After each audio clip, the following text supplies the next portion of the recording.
Hello, welcome, good evening. Here we are again, Discover Tai Chi, Full in Power. Quick little note before we get started with movements. There is a WhatsApp group set up by Rebecca called Tai Chi Thursdays, if I remember rightly. I'm going to put a link in there very soon, probably immediately after this session, and it links to a new blog that we have on our revamped website, and we've got, I think, 4 blog posts up there that you may enjoy. Some about Tai Chi principles, some about the benefits of getting out into nature and the links to Tai Chi culture and forest bathing. So hopefully that's going to be a nice kind of feature. We're going to get quite a few posts up in the next month or 3. So hopefully that's going to be something that will be of interest. Okay, should we get moving? Let me get into position. I'm going to take my sweat top off. Hopefully that gives a better view. Here we go. So I'm going to do the first 5, only 5 movements of Shibashi to get us going. Shibashi set 1. Last week we kind of looked at the idea of landscapes and shapes with hands and arms.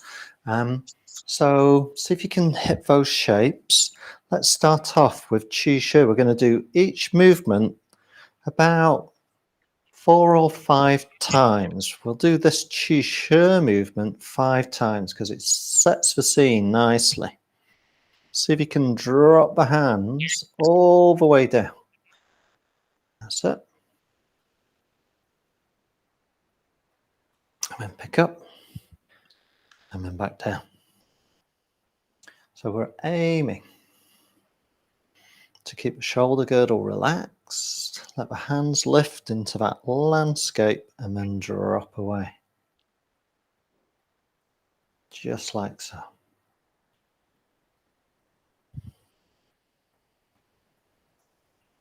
Going to do that one more time, and then we're segueing straight into our second movement called opening heart. So we lift up into Chi Shi, but at the top, we turn the hands out, and again, we open into this landscape.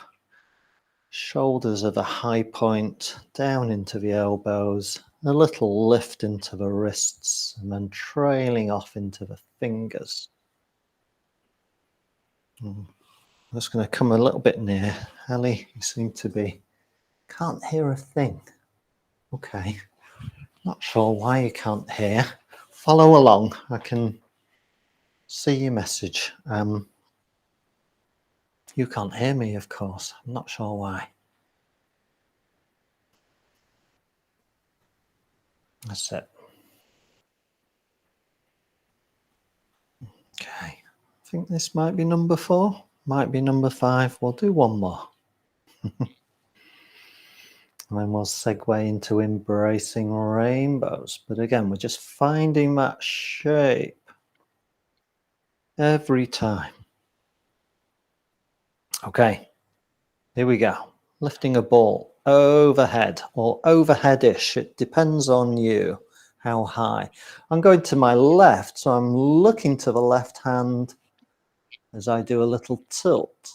And then I'm going to come back up and look to my right hand and do a tilt in that direction. And alternating just from one side to the other. And do one more to each side.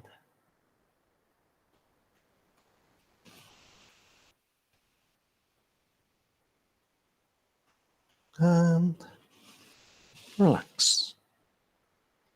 Lovely. We'll just have a moment there. And then for people who are sat down, let me join those people who do watch seated. We'll do parting clouds. So here we go. Crossing one hand in front of the other, turning the palms, lifting up again, overhead, and then here again we find that shape just about there, and then we pass through and we cross now the opposite hand through.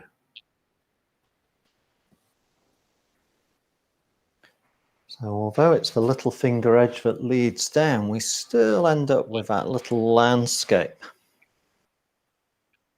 And we just alternate which hand is in front with each pass of the hands. Parting clouds. Could be a big breath in if you wish.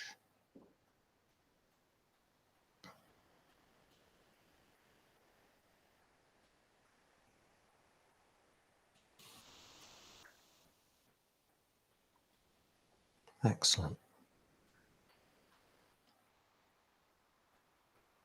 Wonderful. And then roll the arms. So this is this turn to each side. I'm turning to the right.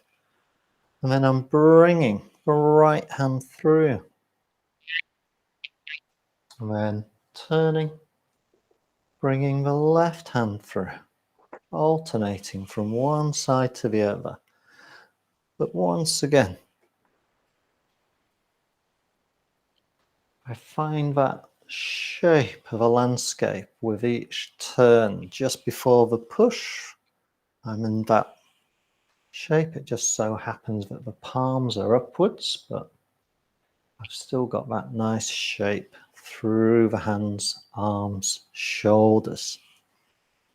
It just helps us keep everything as relaxed as we possibly can.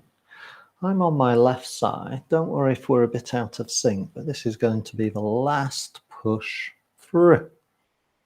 For now, at least. Excellent. Okay, so 5 Shibashi movements. Those are a nice kind of little routine all by themselves. Seated, standing, make a little bit of a kind of movement hack or movement snack throughout the day. Really nice mobilizer for the shoulders and upper body. I'm going to come back up again now to standing. Oh, I've got someone wanting to join. Come on, Laura. Let me let her in. Just bear with me, folks. And hi, Laura. Just join in. We have started, but don't worry about that. And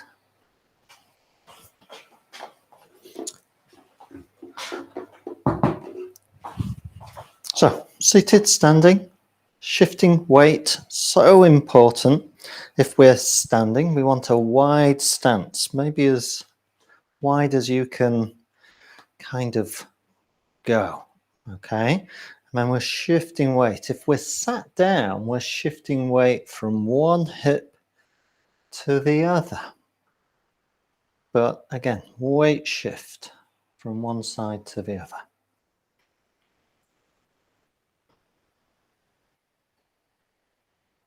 Once again, good little movement break to build into your day is just to do some weight shift. Just like so. Again, whether we're seated or standing. Breaks up the day, relieves pressure, again, especially if we're sat down or seated or using a wheelchair. We're standing, it's good to get some venous return, as it's called, some blood back to the heart. Okay, let's do the tale of two archers. The first archer is a very stable stance, okay? No weight shift. From the Badwa Jin, or 8 strands of brocade set. We cross our hands. I've got my right hand on the outside, so if you want to do that, that holds the imaginary bowstring. I look to the left, I push into the bow, and I draw that bow. And again, I have that nice shape through the arm. Let the arrow fly, extend the hand. Ooh, disappears into my blinds. I'm going to move to the side. And then we do the same on the opposite side. Draw the bow string with the left hand, push with the right into the shoulders, and then release. So let's do that 2 more times on each side. Try to imagine that the chest and shoulders draw the bow, and the hands and arms are just extensions. Here we go to the other side, drawing, pushing, focusing. Let the arrow fly. Once more to the left, right hand takes the bowstring, draws the bow, and release. And finally to the right, draw the bow, release. Off that arrow flies. And we'll just bring those feet in, have a little move just to ease pressure, because that can be quite onerous, again, seated or standing. But now we're doing a different archer called opening the bow, and again this comes a little later on in Shibashi set 2, if I remember rightly. So this involves the weight shift that we practiced earlier. So again, get ready, seated, standing, bit of a wider stance if you can, standing. We start off by lifting the hands up, palm, overhead, and then we turn the palms. I'm going to go to my left now, and I'm just dropping the left hand into that landscape that we've talked about and shifting my weight to the right. That's the bow shape. And then I let the right hand drop at the same time. And now we're going to pick the hands up overhead. We'll do the same towards the right. So I'm dropping the right hand and then pushing my weight to the left, the opposite side. And then as I recenter, both hands drop and we pick up, turning the palms. Now I'm looking to the left again, shifting my weight to the right, challenging our balance and stability as we go. Drop the hands, lift up, turn, shifting weight to the left as I drop that right hand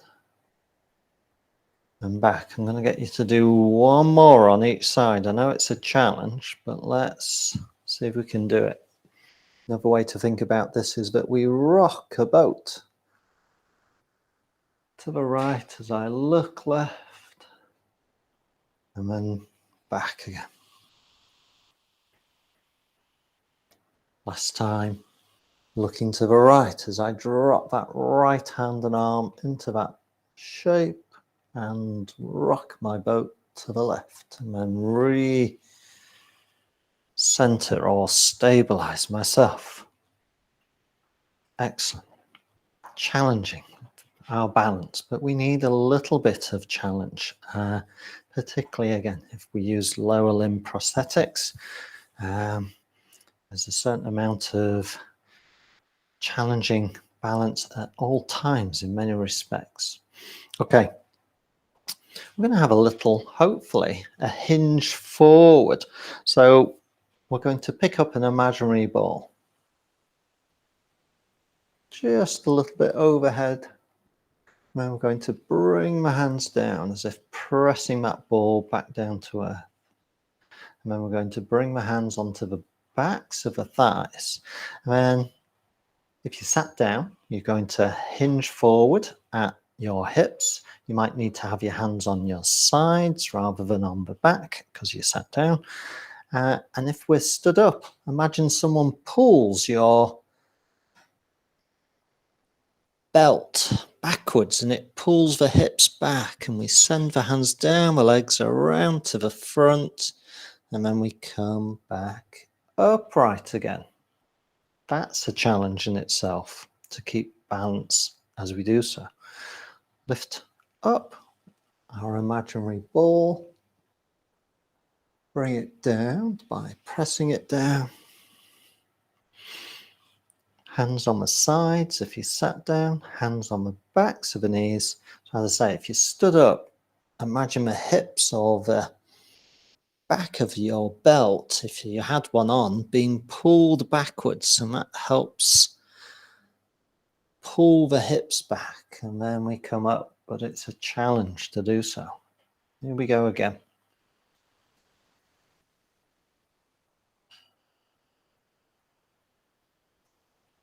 If we don't practice this hinge movement, as it's called,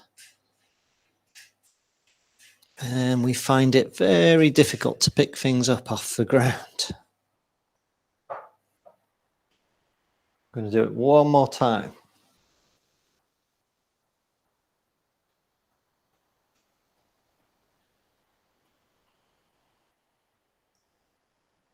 Hinging, hips go back and up. Okay. So, although that's quite a significant challenge to hinge at the hips, it's a movement that's worth practicing. Again, if you feel very wobbly, it's okay to use support, again, so that you've got something to help you find that position. Another useful thing to do is to actually have something to aim for.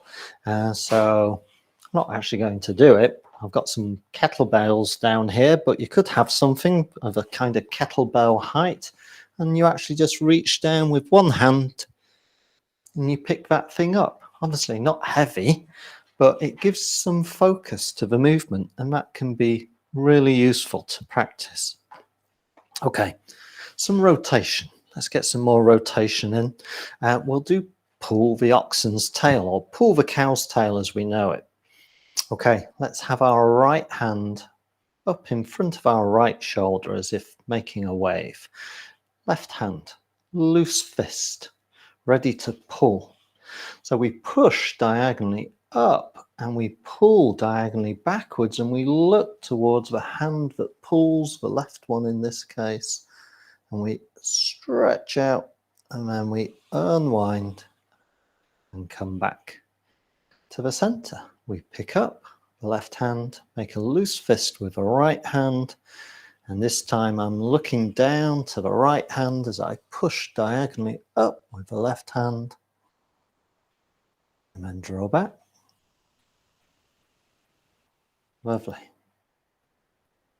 Swap hands, right hand comes up, left hand pulls back, looking down towards the left hand as I create a diagonal line from one hand through the shoulders up to the other. Here we go. Left hand pushing up, right hand pulling back.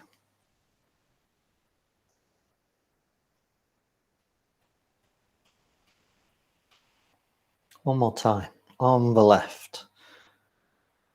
And then we'll do one more on the right side, but try and get that nice diagonal line through the hands and arms.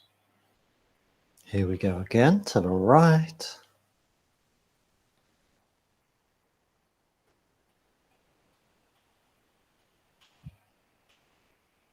And back. Good stuff. I'm going to rejoin people who are seated. We'll do a nice movement.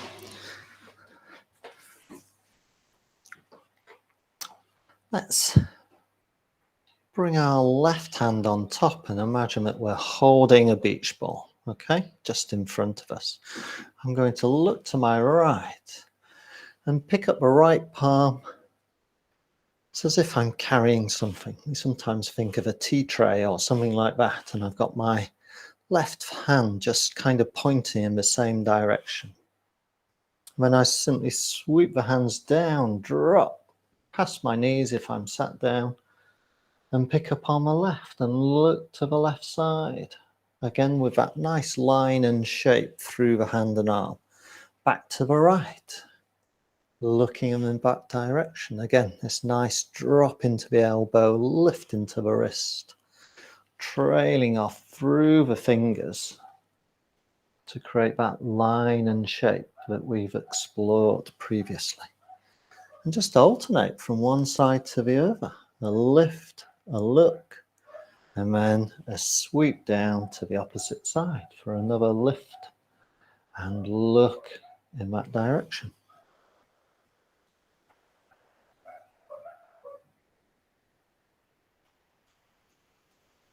We'll do one more to each side. Just finding those shapes.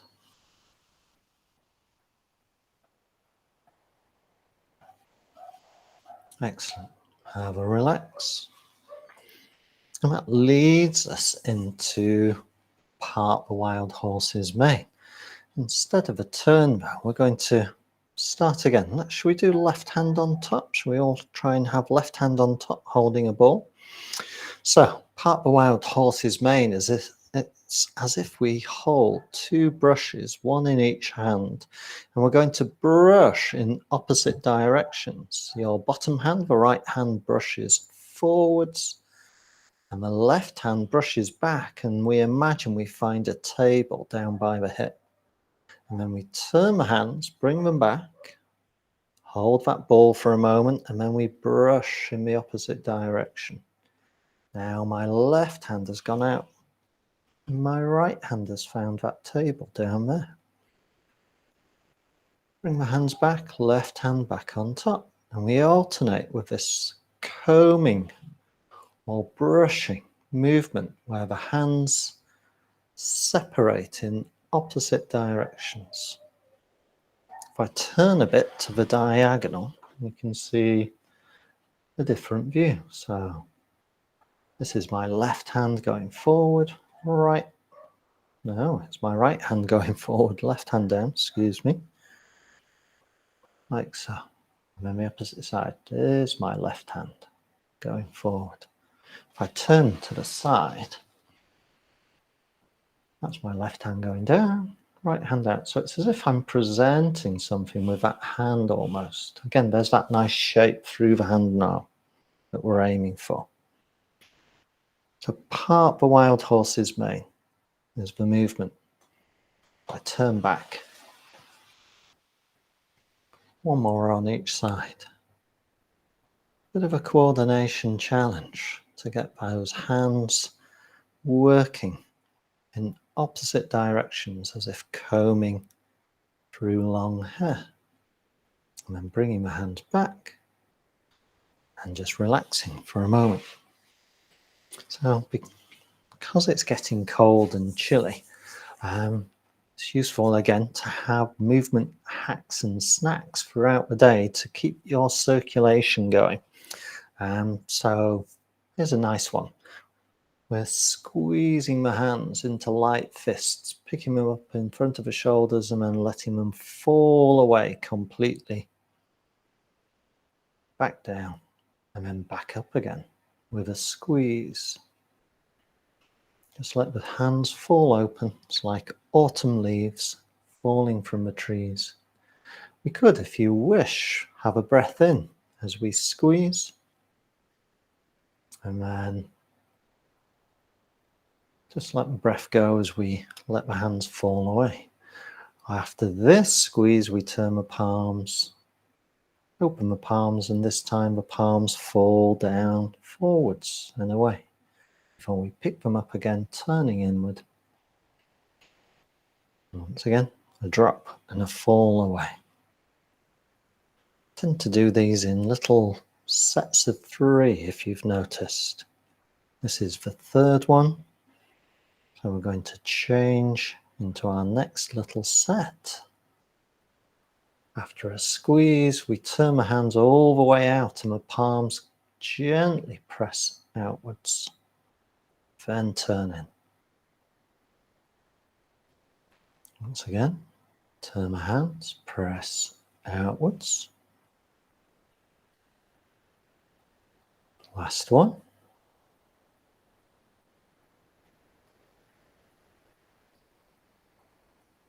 And then our final set is an imaginary catch of a ball. If we're sat down, just in front of the knees. If you stood up, in front of the hips, squeeze, and imagine the ball comes in, catch it. Last one, squeeze. And then catch. Lovely. Another movement. I'm going to stand back up for the last few movements with which we can introduce a hinge movement. Again, a bit of a stretch, but we'll start off gradually. It's called dragon. Dragon claws. These are going to be our dragon claws, a hand that's reaching out as if to grasp something. But we're going to bring the hands up. First of all, I'm lightly brushing our clothing. Come up to shoulder height. Roll the hands over. There's that little grasping type shape. And for now, let's just push forward. Let the fingers extend and then just let everything relax down. And then once again, brushing fingertips just up fabric, just up to shoulder height. Roll the hands. Find that grasping shape. It's as if you're reaching forwards for something. And then fingers extend, and then everything drops away. Here we go again.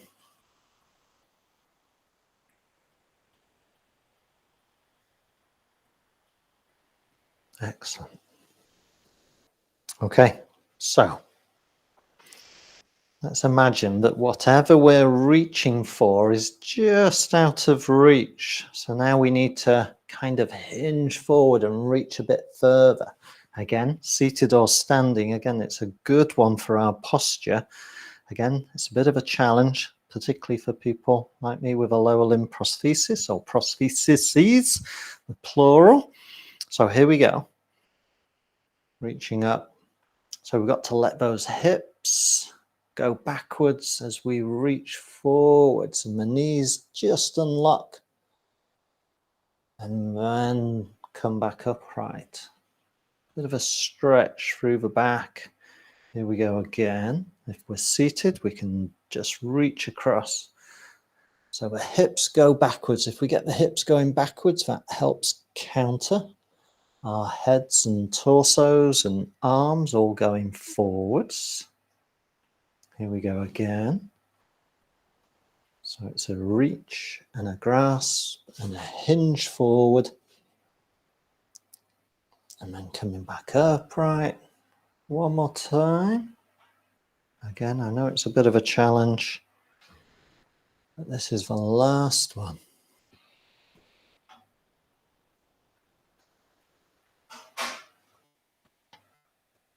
There we go.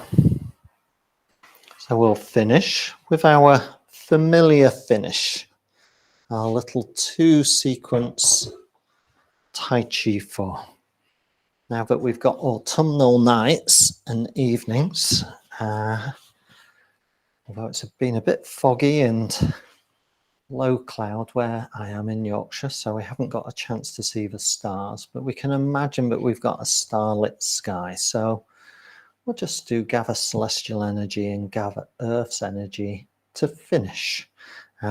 So we can either start, if we're seated, with hands on our knees, if we're standing up, or even if we're seated and you've got the space, hands hanging loosely. I'll start with my hands hanging loose. So we just bring the hands up and place them on the table. And then we look up to the night sky and look up and bring our hands overhead, and then we slide them back down. And as we do so, we bring some stars back down to Earth. We gather up those stars. And we hang on to them just for a moment before we let them fall away. Then we bring the hands up to the sides, thumb on top. There's that shape again through the shoulders, elbows, hands and arms. And then we bring our imaginary blanket and wrap ourselves in the blanket. We touch our shoulders, collarbone, and then we let everything fall away. And we'll do that one more time. Hands up onto the table, looking up to the stars with the hands going up overhead, bringing down some stars, gathering all of that light and colour and warmth up for a little moment before letting it all go. And then imagine someone comes behind and gives you a big blanket, and you get to wrap yourself up in that blanket. And then we let that go as well. And just to finish, just for a few seconds, we link our thumbs. We bring our hands down into our lap if we're seated, just below the navel if you're standing. And we just maybe take a breath, maybe rest our eyes just for a few seconds. And just breathe. And just sit or stand quietly. 30 seconds maybe, that's all we need. And then we can part the hands. And that's the end of the session. So I hope that's been a balance of movements, that some of which have been somewhat challenging for our balance and others that have been more relaxing. So let me stop the recording, and if you have any questions or comments, here's your chance.